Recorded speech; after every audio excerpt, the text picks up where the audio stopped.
नमस्कार. तर आज होता संडे म्हणून आज खूप दिवसांनी खूप म्हणजे 7-8 महिन्यानंतर पिझ्झा मागवलेला आहे. जास्त आम्ही पिझ्झा वगैरे काही आणत नाही. पिझ्झा आणि खिचडीचा असा साधा सिंपल बेत आज केलेला होता.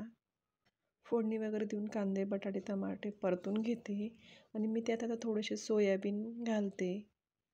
म्हणजे जेणेकरून खिचडीचा सोया पुलावचा फील येईल. आणि इथे मी आता घरगुती काळा मसाला वापरते, हळद घातलेली आहे.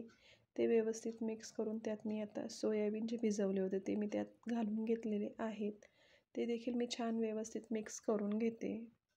सोयाबीन घातले की ते मुलांना देखील खूप आवडतात. त्याच्यामुळे मी खिचडीत आवर्जून सोयाबीन ही घालतच असते आणि टेस्टही लागते छान. ते मी चवीनुसार मीठ घातलेलं आहे. आता पाणी उकळेपर्यंत मी तांदूळ धुवून घेते. मी इथे राजभोग तांदूळ घेतलेला आहे. तो आता मी स्वच्छ धुवून घेणार आहे.